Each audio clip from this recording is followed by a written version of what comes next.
Blog Talk Radio.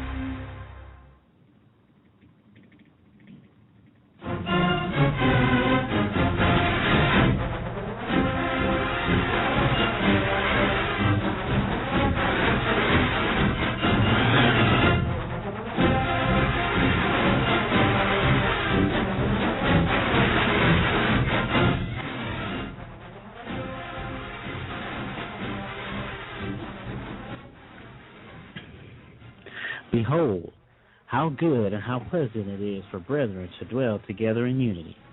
This is Choppin It Up, brought to you by the Marching Podcast and Blog Talk Radio. I'm your host, Joe Beard, and happy to be of service for you tonight. Today is November 13th, 2012, 8:30 on the West Coast, 11:30 all the way out there on the East Coast. And we appreciate all the people that are listening tonight. Tonight, we chop it up with Butcher Black, a.k.a. Derek Baker. I allude to how I met Derek in the interview, but he is a game developer for Console Kings. Super cool dude, really excited about what he's doing and his future and future for his company, Console Kings. But, yeah, like I said, I was alluding to in the interview how I met Derek, just looking on the Internet for some college matchups to study, and found him because of some interesting thumbnails. You guys know the thumbnails is the picture showed that shows, you know, the summary of the video you're about to see, and everything was all in cartoons or video game format. I clicked on him, and I met Derek, and as I always say, the rest is history. So really, really excited about playing his interview tonight, and contacted him today to make sure that, you know, folks listen, and he tweeted it out. So we really appreciate if you're hearing tonight or if you're listening to the podcast episode.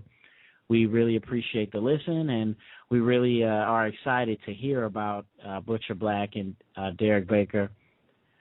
We wrote a blog about him on the blog, so check out the blog about him on blog4.themarchingpodcast.com, and the blog is called Butcher Black and the 2012 Black College Football with EA Sports. So go ahead and check that out, Butcher Black and the 2012 Black College Football with EA Sports. That's blog4.themarchingpodcast.com, and let's go ahead and start chopping it up with Derek Baker. You're now here with Butcher Black, a.k.a. Butcher Black. His name is Derek Baker, and we really appreciate his time today. I found Derek Baker on the Internet through Twitter or a lot of different avenues, but I found Black College Football, so I followed it, and lo and behold, found that someone who is putting Black College games, that the actual current mapped out games on the schedule, and they're actually playing them out through simulations or user versus user, user versus computer, and it's actually something that it's really exciting for me, so I wanted to contact him, and it's great to find him. So what's going on today, man? Nothing much, man. How are you? I'm doing all right. Just really wanted to talk to you today about everything you're doing. So let's get right down to it, man. Where are you from? I'm originally from Richmond, Virginia. Okay. Now, are your folks and the rest of your family from Richmond? Yeah, a majority of my family is from Richmond, Virginia. All right. That's cool. Now, where did you go to high school? Went to high school. I started out high school at Henrico High School on the north side of Richmond, and then once I finished up halfway through my freshman year, transferred over to Hermitage High School, and that's where I finished out my high school career. Okay, now, were you exposed to any marching bands growing up? I know being in that area, there's a lot of good ones around there, but were you exposed to anything? Yes, I was, most definitely.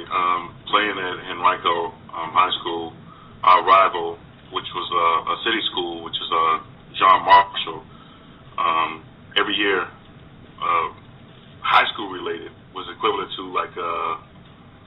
say a CIAA game, like the Gold Bowl or whatever it is, was the Northside Bowl. And so the marching bands were in full effect. And so that's how I really got a taste of the marching bands through high school football. Okay, that's pretty exciting. Now, after you graduated, what college did you attend? I attended Concord College, which is now Concord University in Athens, West Virginia. I was recruited by them along with North Carolina Central, Virginia Union, and Virginia State. Okay, now when you say recruited, what were you being recruited for? I was recruited for offensive tackle and defensive end. Okay, so you're a football player then? Yeah. Okay, cool. Okay, so that's what's up, man. I was going to roll into, you playing the instrument, but you were out there on the field, so you were probably witnessed to firsthand right there the action of the marching bands then. Yes, sir. Okay, that's pretty cool. So did you always know you wanted to play football in college? Yes, yeah. And my dream was to play for University of Florida, but needless to say, I didn't get that opportunity. But I took what was given to me, and I ran with it. Okay, I mean, hey, that's all good, man. As long you got an education, so that's really cool. Now, did you have a specific memory of Concordia, or did you go there to play ball mostly? It was different. Being away from home, it's only like 4 hours away from Richmond, but going to West Virginia, being up in the mountains, and you're like a city boy, so it took some getting used to.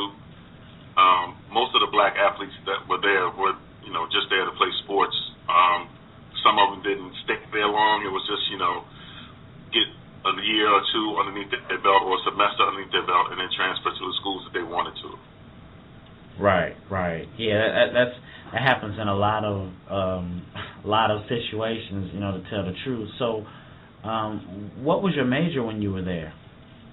My major was in business and mass communications. Okay, so did you have dreams or aspirations in the working field?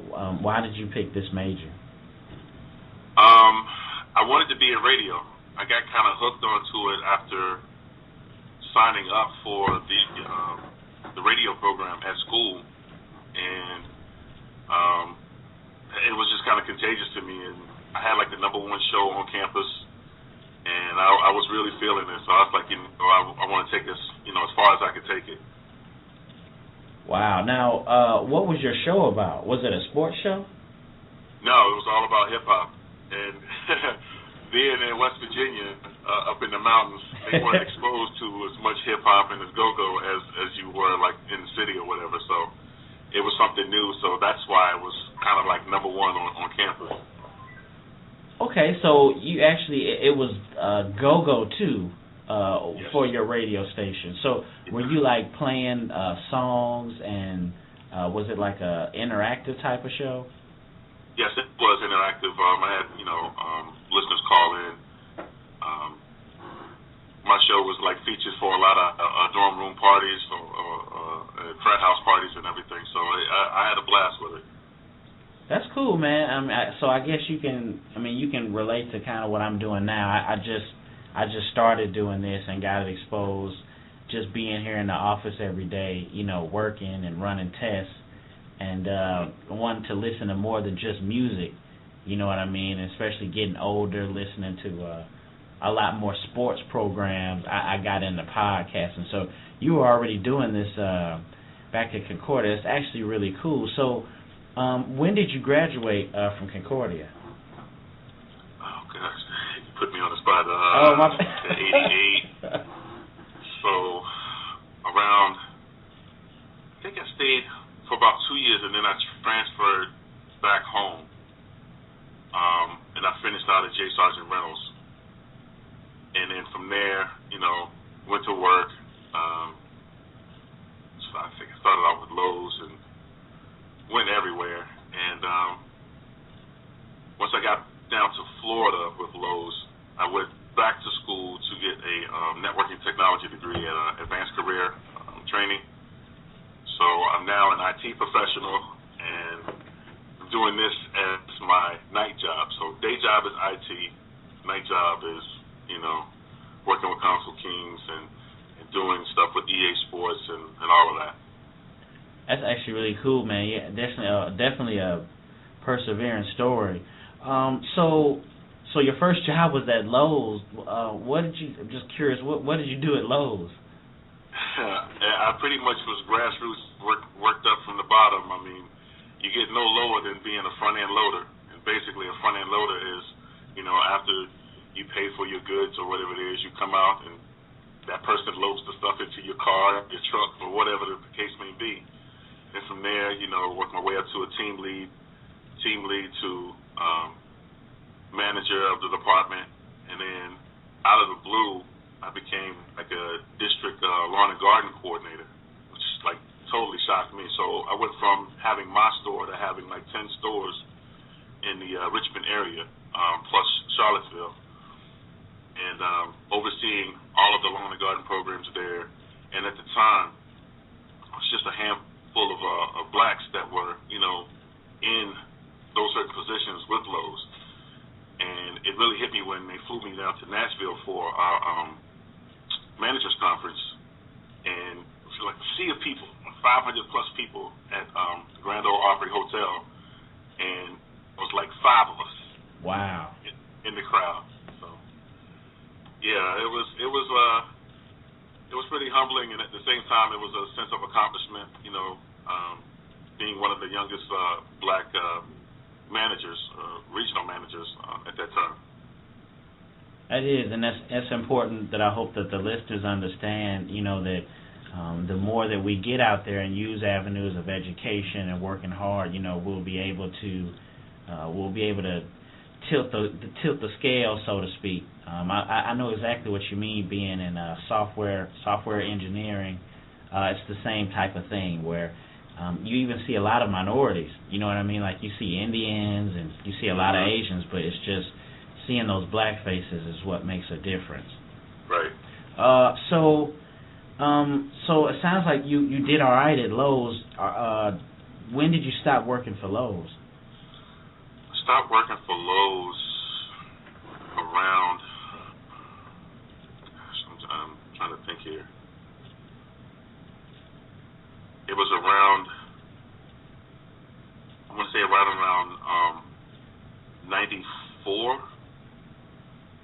And I started working for CSX, Railroad Technology in Jacksonville on the desktop support, remote desktop support, which was aside from the regular desktop support where you had to assist everyone throughout the country and some foreign countries with their PC problems and everything. So you had to deal with language barriers. I had to deal with people down in Mexico and some people over in China and everything, and you had to really tune in to your other skills, your auditory skills, and try to listen to the computer through them talking so you can pinpoint the problem and help fix everything for them.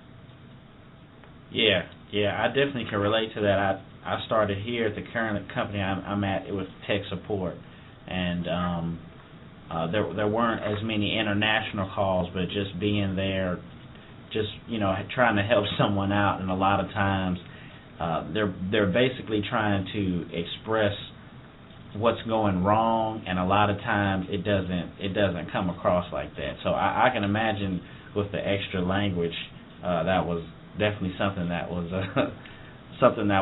challenging for you. So yeah. So when did you start the Butcher Black franchise? That started probably about 4 or 5 years ago. It was always a hobby with video games, but something just clicked. In IT, once you get to a certain level, there's a lot of downtime. So you have the freedom of trying something new. Mm-hmm. And so I was taking my hobby to another level of taught myself, Photoshop, the whole Photoshop suite. I learned video editing, audio editing, which kind of takes me back to my college background and everything, where I had to cue my own promos and everything. and also learning how to do motion graphics and everything else. So a lot of the YouTube stuff that's out there is helpful, but until you like put it into actual use, it's just it's just there on the internet. So I took it a step further, and then I reached out to our CEO at Council Kings, C.J. Peters, aka King Soul. There was a contest that was being run on Xbox Live, I guess a slam dunk competition or whatever it is with NBA 2K, and I saw this young up and coming black-owned company, and I wanted to be a part of it. And it was just kind of like a fan type thing, and then it branched off from there. Next thing you know, I'm sitting in on conference calls.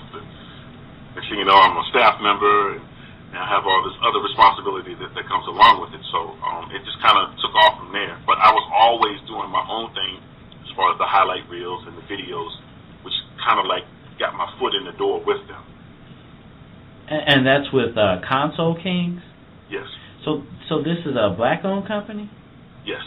Wow, okay, okay, I didn't know that. So, well, shouts out to them, man. I had no idea. I mean, I saw, like, because I've even added you on Xbox Live, and I saw, like, what you're doing, but I had no idea it was doing that. So that's actually outstanding. Looks like we'll have some more people to talk to here in the Marching Podcast Network.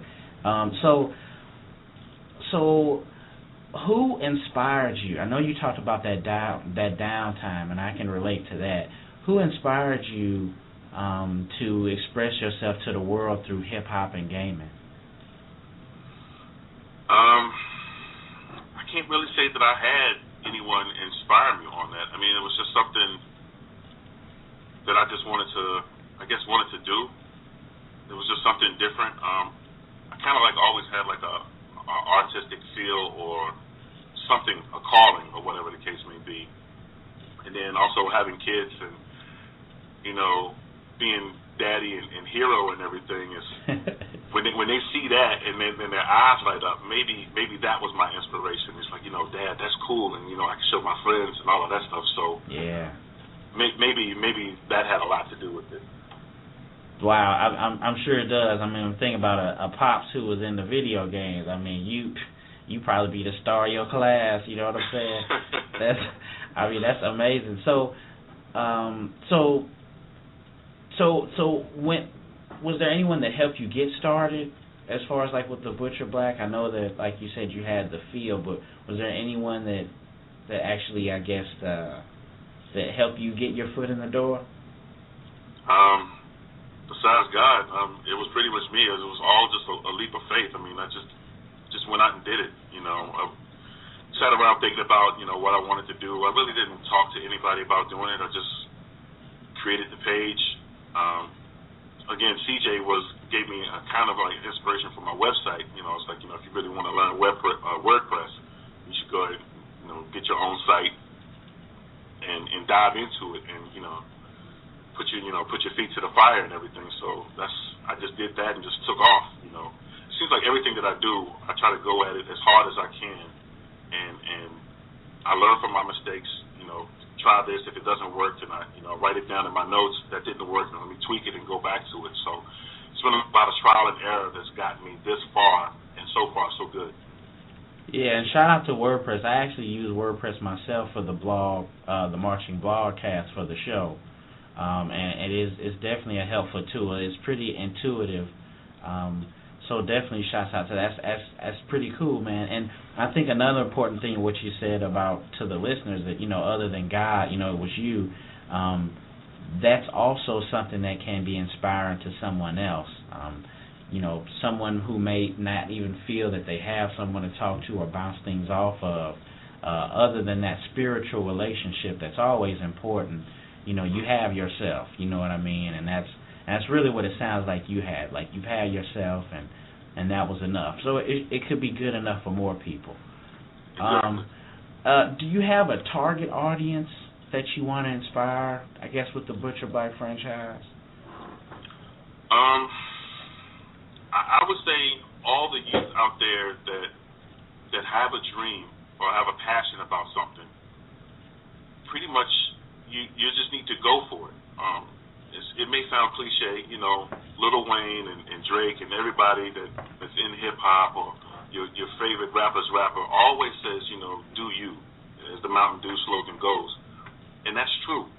You know, if you have a passion about something and that you want to, you know, ascend to higher heights, research it, test it out.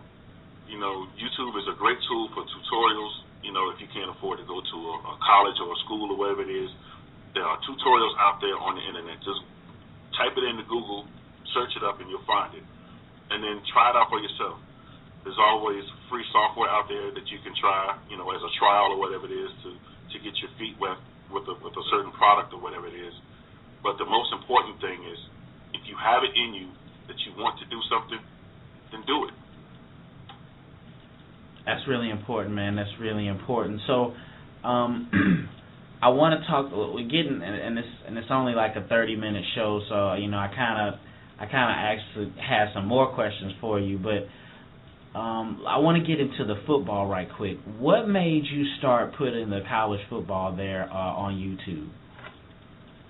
I started doing it because, for one, it wasn't there, and two, it needed to be there. You see a lot of, I mean, you have to hunt and really hunt for HBCU games on national TV. Mm-hmm. I mean, ESPN is doing a great job. You know, they have stepped it up over the past couple of years, you know, with the MEAC SWAC Challenge. Grambling and Southern always playing on NBC. But now ESPN has really gone full bear with this on ESPNU. Even CBS has stepped up with the CIAA with their contract for, you know, their Division II games and everything. So when the Doug Williams Black College Football Experience game came out, I was thinking, oh man, this is going to be great. I can't wait to play it or whatever it is. And then when I saw it, and no disrespect to the guys, I just felt like it was missing something. Mm-hmm. It was more to it than, you know, getting to the halftime show and then pulling out your rock band stuff and doing the band challenge.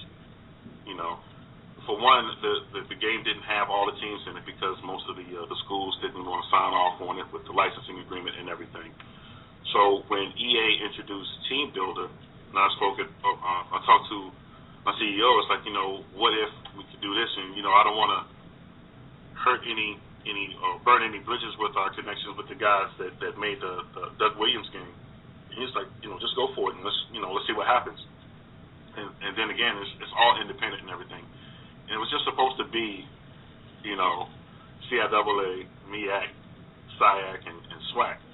But then once I got those done, it's like, what else is out there? Who else is out there that needs to be represented? So it took about 6 months for me just to get the Xbox side of it done. And I'm still working on the PlayStation 3 side of it. And it's still evolving. So every year, you know, I update the uniforms and everything. But I don't do rosters because so now the people to deal with, you know, you're dealing with like 80-some-odd teams and 70-man rosters. Right. And it's just me. I can't do all of it. Right.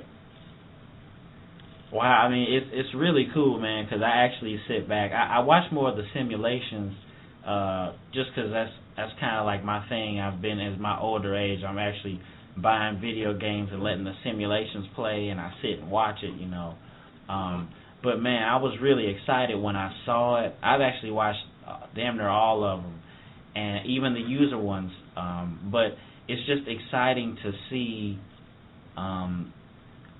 the black colleges in that light, where the production is the same. Because sometimes, you know, that's kind of my thing, or we see a lot of the black college exposures on television, but it looks low budget, or it looks, you know, undervalued in a lot of ways. But here on EA Sports with the college football, everybody plays that college football, and you make a good point, because they did a really good job with the bands. Like I just thinking about, I think the Capital City Classic game, they did a really good job with, you hear a lot of bands and a lot of the songs playing in the background. That's like my favorite part. That's something that I added. That's not in the game. I had to add that to my custom soundtrack. Oh, okay. I'm about to say, but I'm telling everybody, I'm like, man, I'm about to go buy this game. So So you actually put that on there then? Yeah, it's all customized. Wow. All customized. So how do you record like what's going on through the TV on the YouTube? I have a capture device and capture the complete game, and then I chop it up and edit it, and then I break it down in segments. Okay, and then it's in digital format then, and then you just upload it then. Correct. That's cool.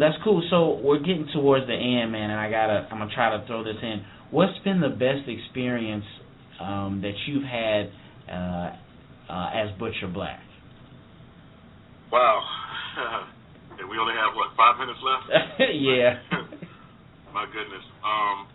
Being a console king is a blessing. I feel that we have served each other well. The marriage is perfect as far as I'm concerned. Going to E3, meeting most of the top players in the gaming industry, meeting hip-hop artists. I'm supposed to be going out to L.A. on November 17th to a gaming event that's hosted by Game. Going to the 2K launch party recently at Club 4040, meeting Jay-Z, Meek Mill, and all the others. And the biggest thing that I get out of this is the fans and the players at these schools. You know, Seth Higgins from Morgan State, the guys down at FAMU. It's, asking for, can you send me an avatar pic so I can use this? And, I like what you're doing. And it's being in contact with CIAA, asking, is there anything that we can do for you to help you?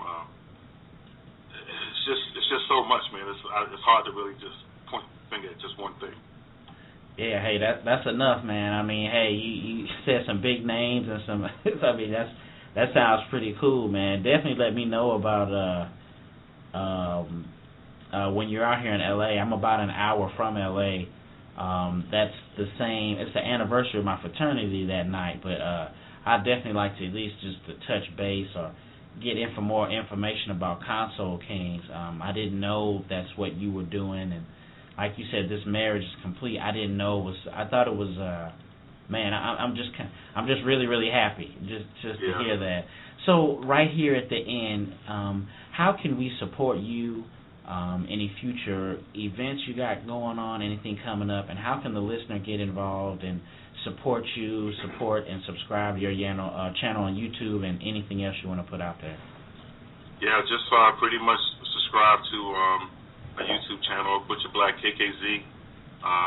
Support Console Kings. Console Kings channel is also on YouTube. That's youtube.com/Console Kings. You can follow us on Twitter and Instagram. My Twitter is Butcher_Black. Console Kings is also on Twitter. We're also on Instagram. The same username for Twitter is the same for Instagram.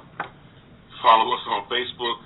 That's Facebook.com/KKZ all day.